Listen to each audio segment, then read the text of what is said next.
हाँ जी, नमस्कार। वेलकम बैक टू हतीजरी क्लासेस। साथ कहते हो तो साथियों, कैसे हो सभी लोग। उम्मीद करता हूँ काफ़ी अच्छे होंगे और अच्छे से पढ़ाई करेंगे। तो साथियों, मैं धर्मवीर एक बार फिर से स्वागत करता हूँ आपके अपने चैनल हतीजरी क्लास पर। तो साथियों, हमारी क्या है, भेड़ों की नस्लें चल रही हैं पशु परिचर पार्ट बी में, जिनकी क्या मैं आपको दो क्लास कंप्लीट करा चुका हूँ। ये उस क्लास की, ये भेड़ों की नस्लों की अंतिम क्लास रहने वाली है। कौन सी अंतिम क्लास रहने वाली है? तीसरे नंबर की। इसके बाद आज आपकी भेड़ों की जो नस्लें हैं वो कंप्लीट हो जाएंगी। तो साथियों, बिना देर के क्लास को स्टार्ट करते हैं। उससे पहले आई होप वन रिक्वेस्ट, आप हमारे चैनल पर नए तो भाई चैनल को सब्सक्राइब करें, प्लस वीडियो को लाइक करें। और साथियों, कमेंट में जरूर बताएं क्लास कैसी लगी। किस में बताना भाई? कमेंट में जरूर बताना है भाई क्लास कैसी लगी। तो साथियों, बिना देर के क्लास को स्टार्ट करते हैं। तो भाई, संघर्ष अभी जारी है, सपने होंगे सच। हतीजरी क्लास आपके सपनों को क्या साकार करवाने वाला है? क्या करवाने वाला है? साकार करवाने वाला है। तो साथियों, इस क्लास का पहला प्रश्न बनता है, रेम्बुलेट जो भेड़ की नस्ल होती है उसका उत्पत्ति जो स्थान है वो कहाँ से माना जाता है? यानी रेम्बुलेट भेड़ की जो नस्ल होती है उसका जो उत्पत्ति स्थान होता है वो कहाँ से माना जाता है? तो साथियों, ऑप्शन ए हो जाएगा भारत, ऑप्शन बी हो जाएगा फ्रांस, ऑप्शन सी हो जाएगा इंग्लैंड, ऑप्शन डी हो जाएगा ऑस्ट्रेलिया। तो साथियों, रेम्बुलेट जो भेड़ की नस्ल होती है उसका उत्पत्ति स्थान कहाँ से माना जाता है? तो साथियों, जल्दी से कमेंट करके बताइए कि रेम्बुलेट जो भेड़ की नस्ल होती है उसका जो उत्पत्ति स्थान है वो कहाँ से माना जाता है। तो साथियों, कहाँ से माना जाता है? जल्दी से भाई कमेंट करके बताइए कि रेम्बुलेट भेड़ की नस्ल का उत्पत्ति स्थान कहाँ से माना जाता है। जल्दी से कमेंट करिए साथियों, जल्दी से कमेंट करिए। तो साथियों, कहाँ से माना जाता है? फ्रांस से माना जाता है। कहाँ से साथियों? फ्रांस से क्या है, रेम्बुलेट भेड़ नस्ल का क्या है, उत्पत्ति स्थान माना जाता है। तो साथियों, आपका ऑप्शन जो बी है बिल्कुल करेक्ट हो जाएगा। क्या हो जाएगा साथियों? ऑप्शन बी बिल्कुल करेक्ट हो जाएगा। काफ़ी इंपॉर्टेंट नवीन तथ्यों के साथ मैं आपको भेड़ों की नस्लें कंप्लीट करा रहा हूँ। ये इससे पहले मैं आपको दो क्लास करा चुका हूँ। अगर वो आपने नहीं देखी तो भाई यूट्यूब पे जाकर हतीजरी क्लासेज के नाम से आपको सर्च करना है और वहाँ पे आपको एक प्लेलिस्ट मिलेगी हमारे चैनल पर देखने को। तो उस प्लेलिस्ट में आपको दोनों क्लासेज कंप्लीट दी गई हैं। वैसे तो मैंने आपके लगभग 13 से 14 मॉडल पेपर कंप्लीट करा दिए हैं। अगर आप भेड़ों की नस्लें पढ़ना चाहते हो तो आप दोनों भेड़ों की नस्लों के थंबनेल लगे हुए हैं, वहाँ से जाकर आप पढ़ सकते हो। और अगर आप हमारी सभी क्लासों को लेते हो तो साथियों, काफ़ी इंपॉर्टेंट क्लास है हमारी। 45 में से आप लगभग पशु परिचर पार्ट बी में 38 प्रश्नों को क्या सही करके आने वाले हो अगर हमारी क्लासों को लेते हो। तो साथियों, दूसरे नंबर का अगला प्रश्न बनता है, भारत में सर्वाधिक संकरण किन नस्लों के मध्य किया गया है? यानी भारत में सर्वाधिक जो संकरण किया गया वो किन नस्लों के मध्य क्या किया गया? भेड़ों की किन नस्लों के मध्य भारत में सर्वाधिक संकरण करवाया गया है? साथियों, आपके ऑप्शन ए हो जाएगा क्या है, रेम्बुलेट और मोरिनो, ऑप्शन बी हो जाएगा मोरिनो और जखराना, ऑप्शन सी हो जाएगा उपयुक्त दोनों, ऑप्शन डी हो जाएगा इनमें से कोई नहीं। तो साथियों, जल्दी से कमेंट करके बताइए कि भारत में सर्वाधिक संकरण जो है भेड़ों की किन नस्लों के मध्य कराया गया, किन भेड़ों की किन नस्लों के मध्य सर्वाधिक संकरण कराया गया। तो साथियों, जल्दी से कमेंट करके बताइए। तो साथियों, मैं आपको जल्दी से कमेंट करके बताइए, जल्दी से कमेंट करके बताइए कि भारत में सर्वाधिक संकरण जो क्या है भेड़ों की किन नस्लों में क्या है करवाया गया था। तो भाई, भेड़ों में सर्वाधिक संकरण कराने वाली जो नस्ल थी वो किन नस्लों में क्या है, भेड़ों की में सर्वाधिक संकरण कराया गया। तो साथियों, जल्दी से कमेंट करके बताइए भाई किस में कराया गया, किस में कराया गया, जल्दी से कमेंट करके बताइए। तो साथियों, भारत में सब सर्वाधिक जो संकरण कराया गया वो उनके इन दो नस्लों के मध्य कराया गया भाई, रेम्बुलेट और मोरिनो नस्लों को मध्य कराया गया। किनके भाई? रेम्बुलेट और मोरिनो नस्लों के मध्य कराया गया। तो साथियों, आपका ऑप्शन जो ये है बिल्कुल करेक्ट हो जाएगा। क्या हो जाएगा साथियों? ऑप्शन ये बिल्कुल करेक्ट हो जाएगा। साथियों, काफ़ी इंपॉर्टेंट क्लास है हमारी की, तो सभी साथी एक बार क्लास को शेयर कर दीजिए और क्लास को लाइक कर दीजिए। साथियों, अगला जो प्रश्न है उसकी ओर हम चलते हैं कि भाई, लहरों से डरकर नौका पार नहीं होती, कि लहरों से डरकर नौका पार नहीं होती और कोशिश करने वालों की कभी हार नहीं होती। क्या नहीं होती साथियों? हार नहीं होती। अगला प्रश्न बनता है, रेम्बुलेट जो भेड़ की नस्ल होती है वह किसके लिए प्रसिद्ध मानी जाती है? रेम्बुलेट जो भेड़ की नस्ल होती है वो किस कार्य के लिए क्या प्रसिद्ध मानी जाती है? साथियों, ऑप्शन ए बचेगा दूध उत्पादन के लिए, ऑप्शन बी हो जाएगा ऊन उत्पादन के लिए, ऑप्शन डी हो जाएगा मांस उत्पादन के लिए, ऑप्शन डी हो जाएगा इनमें से कोई नहीं। तो साथियों, रेम्बुलेट जो भेड़ की नस्ल होती है वो किसके लिए प्रसिद्ध मानी जाती है, यानी किस कार्य के लिए वो क्या प्रसिद्ध मानी जाती है? तो साथियों, जल्दी से कमेंट करके बताइए कि रेम्बुलेट जो भेड़ की नस्ल होती है वो किस कार्य के लिए क्या सर्वाधिक महत्वपूर्ण मानी जाती है, यानी किस उत्पादन के लिए सर्वाधिक महत्वपूर्ण मानी जाती है? तो साथियों, जल्दी से कमेंट करके बताइए। तो साथियों, इसका आंसर जो है वो क्या होगा, मांस उत्पादन के लिए क्या है, रेम्बुलेट भेड़ सर्वाधिक उपयुक्त मानी जाती है। तो साथियों, आपका ऑप्शन जो सी है बिल्कुल करेक्ट हो जाएगा। क्या हो जाएगा? ऑप्शन सी बिल्कुल करेक्ट हो जाएगा। साथियों, काफ़ी इंपॉर्टेंट और नवीन तथ्यों के साथ मैं आपको रेगुलर पशु परिचर पार्ट बी की क्लासेस करा रहा हूँ। तो साथियों अभी तक आपने हमारे चैनल को सब्सक्राइब नहीं किया तो भाई चैनल को सब्सक्राइब कर लें और वीडियो को लाइक करें और कमेंट में ज़रूर बताएं आपके कितने प्रश्न सही जाते हैं। साथियों अगला जो प्रश्न है उसकी ओर हम चलते हैं। साथियों अगला जो प्रश्न बनता है, रेम्बुलेट जो भेड़ की नस्ल होती है उसके नर का भार कितना होता है। रेम्बुलेट भेड़ के नर का भार कितना होता है। साथियों ऑप्शन बचेगा 105 किलोग्राम, ऑप्शन बचेगा 100 किलोग्राम, ऑप्शन सी बचेगा 110 किलोग्राम, ऑप्शन डी बचेगा 95 किलोग्राम। साथियों रेम्बुलेट जो भेड़ की नस्ल होती है उसका जो नर का भार होता है वो कितना होता है साथियों, 100 किलोग्राम होता है। कितना साथियों, 100 किलोग्राम होता है। तो साथियों आपका ऑप्शन जो बी है बिल्कुल करेक्ट हो जाएगा। क्या हो जाएगा साथियों, ऑप्शन बी बिल्कुल करेक्ट हो जाएगा। साथियों अब बात आती है, एक प्रश्न और बता दूं कि रेम्बुलेट जो भेड़ की नस्ल है वो किस प्रकार की नस्ल है। मैं आपको प्रश्न बनाकर बता रहा हूं, रेम्बुलेट जो भेड़ की नस्ल होती है वो किस प्रकार की नस्ल होती है। साथियों ऑप्शन दूंगा मैं आपको, देसी नस्ल होती है, ऑप्शन बी बचेगा विदेशी नस्ल होती है, ऑप्शन सी बचेगा संकरण नस्ल होती है, ऑप्शन डी बचेगा इनमें से कोई नहीं। तो साथियों जल्दी से कमेंट करके बताइए रेम्बुलेट जो भेड़ की नस्ल होती है वो किस प्रकार की नस्ल है। साथियों किस प्रकार की नस्ल है भाई, विदेशी प्रकार की नस्ल है। किस भाई, विदेशी प्रकार की नस्ल है। तो साथियों मैंने आपको ऑप्शन बी में बताया था विदेशी प्रकार की नस्ल है। तो साथियों आपका ऑप्शन बी बिल्कुल करेक्ट हो जाएगा। क्या हो जाएगा साथियों, ऑप्शन बी बिल्कुल करेक्ट हो जाएगा। काफ़ी इंपॉर्टेंट और नवीन तथ्यों के साथ मैं आपको आज भेड़ों की नस्लें कंप्लीट करा रहा हूं। तो सभी साथी एक बार सेशन को शेयर कर दीजिए जिससे आपके दोस्त भी क्या उस क्लास का फायदा उठा सके, क्या उठा सके भाई, फायदा उठा सकें। तो भाई संघर्ष अभी जारी है। तीसरी क्लास आपके सपनों को साकार करवाने वाला है। क्या करवाने वाला भाई, साकार करवाने वाला है। साथियों अगला प्रश्न बनता है, रेम्बुलेट जो मादा होती है, रेम्बुलेट नस्ल की जो मादा होती है भेड़ की, उसका भार कितना होता है। रेम्बुलेट नस्ल की मादा का भार कितना होता है। साथियों ऑप्शन है बचेगा 70 किलोग्राम, तो साथियों ऑप्शन बी बचेगा 75 किलोग्राम, ऑप्शन सी बचेगा 80 किलोग्राम, ऑप्शन डी बचेगा 85 किलोग्राम। तो साथियों रेम्बुलेट जो भेड़ होती है उसके मादा का जो भार होता है वो साथियों कितना होता है, 80 किलोग्राम होता है। कितना साथियों, 80 किलोग्राम होता है। तो साथियों आपका ऑप्शन जो सी है बिल्कुल करेक्ट हो जाएगा। क्या हो जाएगा साथियों, ऑप्शन सी बिल्कुल करेक्ट हो जाएगा। काफ़ी इंपॉर्टेंट और नवीन तथ्यों के साथ में आपको भेड़ों की जो नस्लें हैं उनको कंप्लीट करवा रहा हूँ। साथियों अगला जो प्रश्न है उसकी ओर हम चलते हैं। साथियों अगला प्रश्न बनता है, लिंकन जो भेड़ की नस्ल होती है उसका जो उत्पत्ति स्थान है वो कहाँ से माना जाता है। कल भी मैंने आपको कंप्लीट कराया था, प्रश्न बताया था कि लिंकन जो भेड़ की नस्ल होती है, विदेशी प्रकार की जो लिंकन नस्ल होती है भेड़ों की, उसका उत्पत्ति स्थान कहाँ से माना जाता है। तो साथियों कहाँ से माना जाता है, ऑप्शन हो जाएगा भारत से, ऑप्शन बी हो जाएगा इंग्लैंड से, ऑप्शन सी हो जाएगा ऑस्ट्रेलिया से, ऑप्शन डी हो जाएगा इनमें से कोई नहीं। तो साथियों लिंकन नस्ल की जो भेड़ होती है उसका जो उत्पत्ति स्थान है वो कहाँ से माना जाता है। तो साथियों कहाँ से माना जाता है, जल्दी से कमेंट करके बताइए कि लिंकन नस्ल की भेड़ का उत्पत्ति स्थान कहाँ से माना जाता है। तो साथियों कहाँ से माना जाता है, इंग्लैंड से माना जाता है। कहाँ से साथियों, इंग्लैंड से माना जाता है। तो साथियों आपका ऑप्शन जो बी है बिल्कुल करेक्ट हो जाएगा। क्या हो जाएगा साथियों, ऑप्शन बी बिल्कुल करेक्ट हो जाएगा। अगला जो प्रश्न है उसकी ओर हम चलते हैं। तो भाई संघर्ष अभी जारी है, सपने होंगे साथ छत्तीसगढ़ी क्लासेज आपके सपनों को क्या साकार करवाने वाला है। क्या करवाने वाला भाई, साकार करवाने वाला है। साथियों अगला प्रश्न है वो जगह, विश्व की सबसे भारी जो नस्ल है भेड़ों की वो कौन सी है। कल मैंने आपको भारत की बताई थी, आज मैं आपको विश्व की बता रहा हूँ। यानी विश्व की सबसे भारी जो भेड़ों की नस्ल होती है वो कौन सी होती है। साथियों ऑप्शन हो जाएगा रेम्बुलेट, ऑप्शन भी हो जाएगा मोरिनो, ऑप्शन सी हो जाएगा जखराना, ऑप्शन डी हो जाएगा लिंकन। तो साथियों विश्व की सबसे भारी जो भेड़ की नस्ल होती है वो कौन सी होती है। साथियों कौन सी होती है, जल्दी से कमेंट करके बताइए भाई, विश्व की सबसे भारी जो भेड़ की नस्ल होती है वो कौन सी होती है। तो साथियों जल्दी से कमेंट करके बताइए भाई कौन सी होती है। लिंकन जो भेड़ की नस्ल होती है वो विश्व की सबसे भारी भेड़ जो क्या नस्ल बताई गई है, कौन सी, लिंकन नस्ल। तो साथियों आपका ऑप्शन जो डी है बिल्कुल करेक्ट हो जाएगा। क्या हो जाएगा साथियों, ऑप्शन डी बिल्कुल करेक्ट हो जाएगा।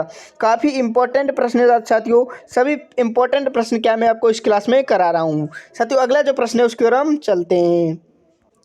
साथियों अगला जो प्रश्न है वो जगह, विश्व की सबसे बड़ी जो लंबी भेड़ की नस्ल होती है वो कौन सी बताई गई है। साथियों ऑप्शन हो जाएगा जखराना, ऑप्शन बी हो जाएगा मोरिनो, ऑप्शन सी हो जाएगा लिंकन, ऑप्शन डी हो जाएगा रेम्बुलेट। तो साथियों विश्व की सबसे लंबी जो भेड़ की नस्ल बताई गई है वो कौन सी बताई गई है। साथियों लिंकन बताई गई है। कौन सी साथियों, लिंकन बताई गई है। तो साथियों आपका ऑप्शन जो सी है बिल्कुल करेक्ट हो जाएगा। क्या हो जाएगा साथियों, ऑप्शन सी बिल्कुल करेक्ट हो जाएगा। अगला जो प्रश्न है उसकी ओर हम चलते हैं। काफ़ी इंपॉर्टेंट प्रश्न क्या मैं आपको इस क्लास में करा रहा हूँ। तो साथियों अगला जो प्रश्न है इस क्लास का 90 नंबर का वो हो जाएगा आपका, किस भेड़ की नस्ल क्या है मोटे लंबे व ऊन फाइबर प्राप्त करवाती है, यानी मोटे व लंबे ऊन के जो फाइबर प्राप्त होते हैं वो कौन सी भेड़ की नस्ल करवाती है। तो साथियों प्रश्न पूछना चाहता है मोटे व लंबा जो ऊन होता है वो किस भेड़ की नस्ल से प्राप्त होता है। तो साथियों ऑप्शन बचेगा मोरिनो से, ऑप्शन बचेगा जखराना से, ऑप्शन सी बचेगा लिचेस्टर से, ऑप्शन बचेगा लिंकन से। तो साथियों मोटा व लंबा जो ऊन प्राप्त होता है वो किस भेड़ की नस्ल से प्राप्त होता है। तो साथियों किससे होता है, लिंकन से होता है। किससे साथियों, लिंकन से होता है। तो साथियों आपका ऑप्शन जो डी है बिल्कुल करेक्ट हो जाएगा। क्या हो जाएगा साथियों, ऑप्शन डी बिल्कुल करेक्ट हो जाएगा। काफ़ी इंपॉर्टेंट और नवीन प्रश्नों की क्या मैं क्लास है मैं आपको लेकर हाजिर हूँ। अगला जो प्रश्न है उसकी ओर हम चलते हैं। तो भाई लहरों से डरकर नौका पार नहीं होती और कोशिश करने वालों की कभी हार नहीं होती। क्या नहीं होती साथियों, कोशिश करने वाले को कभी हार नहीं होती। साथियों अगला प्रश्न बनता है लिचेस्टर नस्ल की जो उत्पत्ति होती है, लिचेस्टर जो भेड़ की नस्ल होती है उसका उत्पत्ति जो स्थान है वो कहाँ से माना जाता है। तो साथियों ऑप्शन हो जाएंगे आपके इंग्लैंड से। तो साथियों आपका ऑप्शन जो भी हो वो जगह साउथ अफ्रीका से, ऑप्शन सी हो जाएगा ऑस्ट्रेलिया से, ऑप्शन डी हो जाएगा भारत से। तो साथियों लिचेस्टर जो नस्ल की जो उत्पत्ति है वो कहाँ से मानी गई है। तो साथियों कहाँ से मानी गई है जल्दी से कमेंट करके बताइए कि लिचेस्टर जो भेड़ की नस्ल होती है उसका जो उत्पत्ति स्थान है वो कहाँ से माना गया है। तो साथियों कहाँ से माना गया है, इंग्लैंड से माना गया है। कहाँ से साथियों, इंग्लैंड से माना गया है। तो साथियों आपका ऑप्शन जो ये है बिल्कुल करेक्ट हो जाएगा। क्या हो जाएगा साथियों, ऑप्शन ये बिल्कुल करेक्ट हो जाएगा। काफ़ी इंपॉर्टेंट और नवीन तथ्यों के साथ मैं आपको भेड़ों की नस्लें आज कंप्लीट करवा रहा हूँ। इससे पहले मैं आपको सभी नस्लें कंप्लीट करवा चुका हूँ। आपकी जो नस्लों में से जो टॉपिक रह रहे हैं वो आपके ऊँटों की नस्ल व आपकी जो एक नस्ल और बची है मुर्गियों की नस्ल बाकी है। कौन सी भाई, ऊँटों व मुर्गियों की नस्ल बाकी है। साथियों अगला जो प्रश्न है वो जगह कौन सी भेड़ शुद्ध अंग्रेजी नस्ल मानी जाती है, यानी किस भेड़ को शुद्ध अंग्रेजी नस्ल क्या माना जाता है। साथियों ऑप्शन हो जाएगा लिचेस्टर भेड़ को, ऑप्शन बी हो जाएगा मोरिनो भेड़ को, ऑप्शन सी हो जाएगा जखराना भेड़ को, ऑप्शन डी हो जाएगा इनमें से कोई नहीं। तो साथियों किस भेड़ को शुद्ध अंग्रेजी नस्ल के नाम से भी जाना जाता है, शुद्ध अंग्रेजी भेड़ के नाम से किस भेड़ की नस्ल को जाना जाता है। तो साथियों किसको जाना जाता है जल्दी से कमेंट करके बताइए, निम्न में से किस भेड़ को शुद्ध अंग्रेजी नस्ल के नाम से जाना जाता है। यह भी आपका प्रश्न बन रहा है। तो साथियों किसको जाना जाता है, लिचेस्टर जो भेड़ है उसको शुद्ध अंग्रेजी नस्ल के नाम से जाना जाता है। किसके भाई, शुद्ध अंग्रेजी नस्ल भी बोला जाता है। साथियों ऑप्शन जो ए है बिल्कुल करेक्ट हो जाएगा। काफ़ी इंपॉर्टेंट और नवीन तथ्यों के साथ मैं आपको भेड़ों की नस्लें कंप्लीट करवा रहा हूँ। साथियों अगला जो प्रश्न है उसकी ओर हम चलते हैं कि भाई हमारी मेहनत आपकी सफलता रहने वाली है। यह किसका वादा भाई, हथीजरिया क्लासेज का वादा है। किसका भाई, हथीजरिया क्लासेज का वादा है। साथियों अगला प्रश्न है साउथ डाउन जो आपकी भेड़ की नस्ल है उसका जो उत्पत्ति स्थान है वो कहाँ से माना जाता है, यानी साउथ डाउन जो आपकी भेड़ की नस्ल है उसका जो उत्पत्ति स्थान है वो कहाँ से माना गया है। तो साथियों कहाँ से माना गया है, ऑप्शन बचेगा भारत से, ऑप्शन बी बचेगा ऑस्ट्रेलिया से, ऑप्शन सी बचेगा इंग्लैंड से, ऑप्शन डी बचेगा इनमें से कोई नहीं। तो साथियों इनमें से कोई नहीं तो हो ही नहीं सकता, क्योंकि साउथ जो डाउन जो भेड़ है उसका भी उत्पत्ति स्थान कहीं से न कहीं से तो होगा ही भाई। तो ये भी आप जान गए, तो आपका ऑप्शन जो डी है बिल्कुल करेक्ट नहीं हो सकता भाई। तो साथियों जल्दी से कमेंट करके बताइए इन तीन ऑप्शंस में से साउथ डाउन का जो उत्पत्ति स्थान है भेड़ की नस्ल का वो कहाँ से माना गया है। तो साथियों कहाँ से माना गया है, जल्दी से कमेंट करके बताइए भाई कहाँ से माना गया है। तो कहाँ से माना गया है साथियों, इंग्लैंड से। क्या है, इंग्लैंड से ही साउथ डाउन भेड़ जो की नस्ल है उसका भी साउथ डाउन जो भेड़ की नस्ल है उसका इंग्लैंड से उत्पत्ति स्थान माना गया है। कहाँ से साथियों, इंग्लैंड से माना गया है।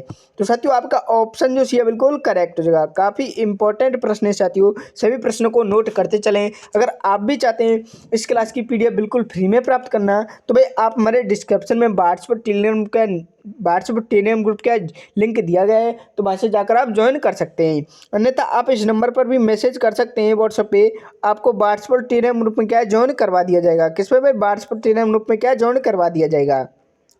और नंबर है वो जगह 7691 833851। इस नंबर पे आप व्हाट्सएप पे मैसेज कर सकते हैं, आपको व्हाट्सएप टेलीग्राम ग्रुप में क्या ज्वाइन करवा दिया जाएगा। साथियों अगला जो प्रश्न है उसकी ओर हम चलते हैं कि संघर्ष अभी जारी है, सपने होंगे सच। हथीजरिया क्लासेज आपके सपनों को साकार करवाने वाला है। क्या करवाने वाला भाई, साकार करवाने वाला है। साथियों अगला प्रश्न है किस नस्ल की सबसे पुरानी इंग्लिश नस्ल मानी जाती है, सबसे पुरानी इंग्लिश जो नस्ल है वो किसको माना जाता है।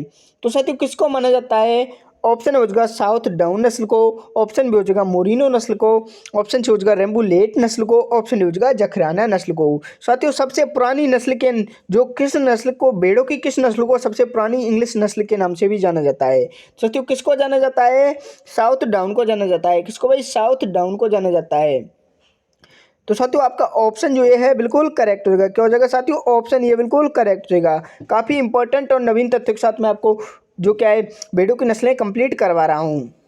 तो साथियों एक प्रश्न मैंने आपको पहले भी बनवाया था कि जो शुद्ध अंग्रेजी नस्ल हो जाएगी आपकी दो प्रश्न बनते हैं साथियों। शुद्ध अंग्रेजी नस्ल के नाम से आपको लिचेस्टर नस्ल की जो भेड़ है उसको जाना जाता है, और पुरानी नस्ल के नाम से किसको जाना जाएगा साथियों? साउथ डाउन को जाना जाएगा। साथियों इंपॉर्टेंट प्रश्न है, सभी तथ्यों को क्या ध्यान से समझें और सभी प्रश्नों को क्या नोट करते चलें, जिससे आपको याद करने में कोई प्रॉब्लम ना हो। साथियों अगला प्रश्न बनता है, किस नस्ल की भेड़ की किस नस्ल का मुंह चूहे जैसा होता है?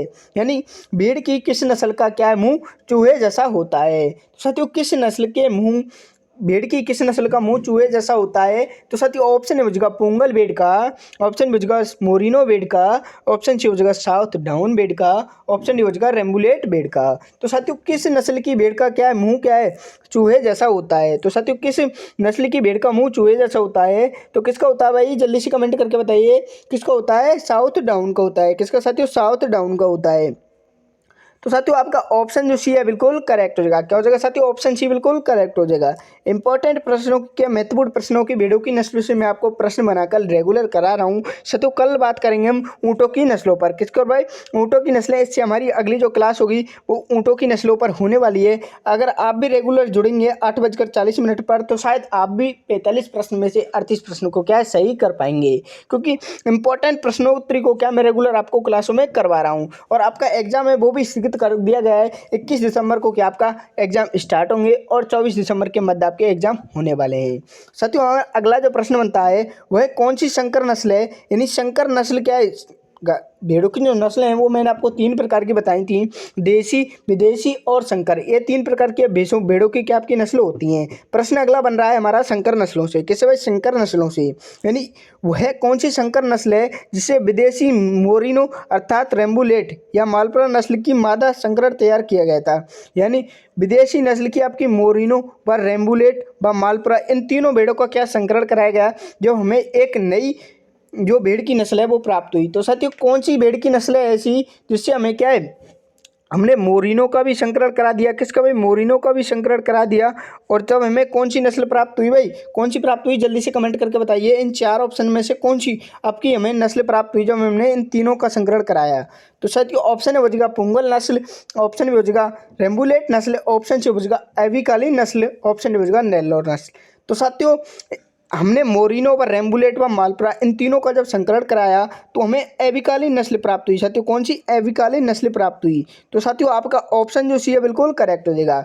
मोरिनो, रेम्बुलेट व मालपुरा भेड़ों का जब संकरण कराया तो हमें एक नई नस्ल कौन सी प्राप्त हुई? एविकालीन नस्ल की प्राप्ति हुई। तो साथियों ऑप्शन सी बिल्कुल करेक्ट हो जाएगा। काफ़ी इंपॉर्टेंट प्रश्न है साथियों, सभी को नोट करते चलें। साथियों अगला जो प्रश्न है उसकी ओर हम चलते हैं।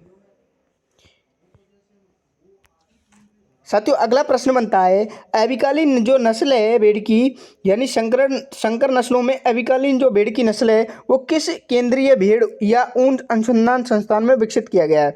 इस नस्ल को कहाँ के जो केंद्रीय भेड़ अनुसंधान जो ऊन अनुसंधान है उसके द्वारा, किस ऊन अनुसंधान के द्वारा अविकालीन भेड़ की नस्ल को, अर्थात संकर भेड़ जो भेड़ की नस्ल है अविकालीन, उसको किस अनुसंधान के द्वारा क्या है विकसित किया गया? तो साथियों ऑप्शन हो जाएगा जयपुर, ऑप्शन भी हो जाएगा जोधपुर, ऑप्शन सी हो जाएगा आपका टोंक, ऑप्शन डी हो जाएगा बीकानेर। तो साथियों कहाँ के अनुसंधान जो क्या है ऊन अनुसंधान के द्वारा अविकालीन नस्ल को क्या है विकसित किया गया? तो साथियों जल्दी से कमेंट करके बताइए कहाँ के जो ऊन अनुसंधान के द्वारा क्या अविकालीन नस्ल को विकसित किया गया? तो साथियों कहाँ के को किया गया? टोंक की अनुसंधान के द्वारा क्या अविकालीन नस्ल को विकसित किया गया। तो साथियों आपका ऑप्शन जो सी है बिल्कुल करेक्ट हो जाएगा। क्या हो जाएगा साथियों? ऑप्शन सी बिल्कुल करेक्ट हो जाएगा।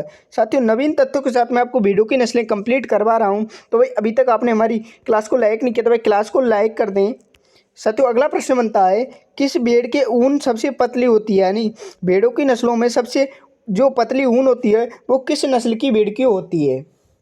साथियों किसकी होती है? ऑप्शन हो जाएगा पोंगल बीड की, ऑप्शन हो जाएगा जखराना बेड की, ऑप्शन हो जाएगा नेल्लोर बेड की, ऑप्शन हो जाएगा एविकालीन बेड की। तो साथियों किस भेड़ की ऊन क्या सबसे पतली होती है? जल्दी से कमेंट करके बताइए भाई, किस भेड़ की ऊन सबसे पतली होती है? तो किसकी होती है? एविकालीन नस्ल की क्या है जो ऊन होती है वो सबसे पतली होती है। तो साथियों आपका ऑप्शन जो डी है बिल्कुल करेक्ट हो जाएगा। क्या हो जाएगा? ऑप्शन डी बिल्कुल करेक्ट हो जाएगा। अगला जो प्रश्न है उसकी ओर हम चलते हैं कि भाई संघर्ष अभी जारी है, सपने होंगे सच छत्तीसगढ़ी क्लासेज आपके सपनों को साकार करवाने वाला है। अगला प्रश्न बनता है अभिकालीन जो भेड़ की नस्ल होती है जो उसका जो औसत जो भार होता है उसमें वजन जो बताया गया है वो कितना होता है? कितना होता है साथियों? ऑप्शन है बचेगा आपका 20 किलोग्राम, ऑप्शन भी बचेगा 25 किलो, ऑप्शन भी बचेगा 22 किलोग्राम, ऑप्शन से बचेगा 25 किलोग्राम, ऑप्शन डी बचेगा 30 किलोग्राम। तो साथियों अभिकालीन जो भेड़ की नस्ल होती है उसके नर व मादा का जो नर व मादा होती हैं उन दोनों का क्या भार बराबर होता है? तो साथियों कितना होता है? 25 किलोग्राम क्या नर व मादा दोनों का भार होता है। तो साथियों आपका ऑप्शन जो सी है बिल्कुल करेक्ट हो जाएगा। क्या हो जाएगा? ऑप्शन सी बिल्कुल करेक्ट हो जाएगा। साथियों अगला जो प्रश्न है उसकी ओर हम चलते हैं कि भाई लहरों से डरकर नौका पार नहीं होती, कि लहरों से डरकर नौका पार नहीं होती और कोशिश करने वालों की कभी हार नहीं होती। क्या नहीं होती भाई? हार नहीं होती। साथियों अगला प्रश्न बनता है अभिकालीन जो भेड़ की नस्ल है उसके बच्चे देने की जो संभावना होती है वो कितने प्रतिशत होती है? तो साथियों ऑप्शन हो जाएगा 80.45%, ऑप्शन भी हो जाएगा 81.47%, ऑप्शन से हो जाएगा 97.25%, ऑप्शन डी हो जाएगा 90.25%। तो साथियों ऐसी प्रश्न मैं आपको करा रहा हूँ जो कि यूट्यूब पर कोई प्रश्न नहीं लेकर आता और ऐसे प्रश्न आपको जो क्या परीक्षा में पूछे जाते हैं। तो साथियों अभिकालीन जो भेड़ की नस्ल होती है उसकी जो बच्चे देने की जो संभावना होती है वो लगभग कितनी होती है? प्रजनन करने में कितने प्रतिशत होती है? क्या है जो अभिकालीन जो नस्ल है वो प्रजनन करने में कितने प्रतिशत होती है? तो साथियों जल्दी से कमेंट करके बताइए कितनी होती है? 81.47% क्या है बच्चे देने की संभावना होती है। तो साथियों आपका ऑप्शन जो बी है बिल्कुल करेक्ट हो जाएगा। क्या हो जाएगा साथियों? ऑप्शन बी बिल्कुल करेक्ट हो जाएगा। अगला जो प्रश्न है उसकी ओर हम चलते हैं।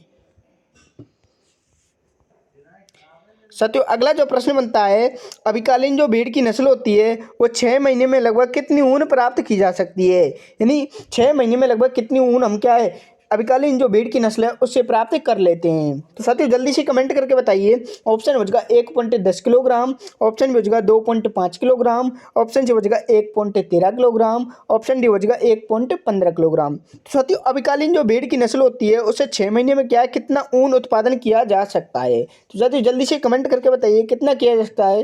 साथियों कितना किया जा सकता है 6 माह में? तो साथियों 1.13 किलोग्राम के आसपास आपकी ऊन क्या उत्पादन कर देती है? कौन सी साथियों अभिकालीन जो नस्ल होती है वो 6 माह में 1.13 किलोग्राम के आसपास क्या ऊन उत्पादन कर देती है? तो साथियों ऑप्शन जो सी है बिल्कुल करेक्ट हो जाएगा। अब बात आती है एक वर्ष में कितना ऊन उत्पादन करती होगी? एक वर्ष में कितना करती होगी? तो साथियों जल्दी से बताइए कितना करती होगी? 2.2 से 2.5 किलोग्राम के आसपास आपकी प्रति वर्ष क्या ऊन उत्पादन कर देती है? कौन सी एविकालीन जो भेड़ की नस्ल होती है वो एक वर्ष में जो ऊन उत्पादन करती है वो 2.5 से 2.5 के आसपास करती है। तो कितना करती है? 2.2 से 2.5 के आसपास करती है और 6 महीने में 1.13 किलोग्राम के आसपास करती है। तो साथियों आपका ऑप्शन जो सी है बिल्कुल करेक्ट हो जाएगा। काफ़ी इंपॉर्टेंट महत्वपूर्ण प्रश्नों की क्या मैं आपको क्लास लेकर आया हूँ। तो भाई संघर्ष अभी जारी है, सपने होंगे सच हतीजरे क्लासेज आपके सपनों को साकार करवाने वाला है। अगला प्रश्न बनता है अभिवस्त्र जो भेड़ की नस्ल होती है वो निम्न में से किन के संकरण से प्राप्त हुई थी? यानी अभिवस्त्र जो भेड़ की नस्ल हुई वो निम्न में से किन भेड़ों का संकरण कराया गया जब हमें क्या है ये जो अभिवस्त्र नस्ल की प्राप्ति हुई? साथियों ऑप्शन में जगह पुंगल भेड़ की जो नस्ल होती है उसके नर व मोरिनों के मादा से हमें प्राप्त हुई, या फिर ऑप्शन भी हो जाएगा कराकुल जो भेड़ की नस्ल होती है उसके नर अर्थात मोरिनों का जो मादा है उन दोनों का जब संकरण कराया तब हमें अभिवस्त्र नस्ल प्राप्त हुई। ऑप्शन सी हो जाएगा मोरिनो नर व चोकला मादा के भेड़ से का जब संकरण कराया तब हमें प्राप्त हुई। ऑप्शन हो जाएगा उपयुक्त में से कोई नहीं। तो साथियों मोरिनो भेड़ की जो नस्ल होती है उसका जब नर का और चोकला भेड़ की मादा का जब हमने संकरण कराया तो साथियों कौन सी नस्ल की प्राप्ति हुई? अभिवस्त्र नस्ल की प्राप्ति हुई। अभिवस्त्र नस्ल की जो क्या प्राप्ति हुई? तो साथियों आपका ऑप्शन जो सी है बिल्कुल करेक्ट हो जाएगा। क्या हो जाएगा साथियों? ऑप्शन सी बिल्कुल करेक्ट हो जाएगा। काफ़ी इंपॉर्टेंट महत्वपूर्ण प्रश्नोत्तरी की मैं आपको कंप्लीट करा रहा हूँ। नवीन तथ्यों के साथ आपकी भेड़ों की नस्लें क्या आज कंप्लीट होने वाली हैं? क्या होने वाली है भाई? भेड़ों की नस्लें आज कंप्लीट होने वाली हैं। साथियों अगला प्रश्न बनता है, अभिवस्त्र नस्ल की जो भेड़ होती है वो प्रति वर्ष में कितना ऊन उत्पादन कर देती है? यानी प्रति वर्ष में जो अभिवस्त्र नस्ल की जो ऊन भेड़ होती है वो कितना ऊन एक वर्ष में उत्पादन कर देती है? साथियों ऑप्शन है बचेगा 2 से 4 किलोग्राम, ऑप्शन बचेगा 5 से 10 किलोग्राम, ऑप्शन सी बचेगा 3 से 4 किलोग्राम, ऑप्शन डी बचेगा उपयुक्त सभी। तो साथियों अभिवस्त्र जो भेड़ की नस्ल होती है वो प्रति वर्ष कितना ऊन उत्पादन कर देती है? साथियों 2 से 4 किलोग्राम क्या ऊन उत्पादन कर देती है। तो साथियों आपका ऑप्शन जो ये है बिल्कुल करेक्ट हो जाएगा। क्या हो जाएगा? ऑप्शन ये बिल्कुल करेक्ट हो जाएगा। नवीन तथ्यों के साथ आज आपकी भेड़ों की नस्लें क्या कंप्लीट हो चुकी हैं। तो साथियों मिलते हैं नेक्स्ट क्लास के साथ, तब तक के लिए बनी रही हथीजरिया क्लासेस यूट्यूब चैनल पर। और कल हमारी जो क्लास होने वाली है वो ऊँटों की नस्लों से कम होने वाली है। किस भाई ऊँटों की नस्लें क्या है कल मैं आपको क्लासों में लेकर आऊँगा। तो रेडी रहना भाई, 8:40 पर आपको फिर से लाइव देखने को मिलेगा।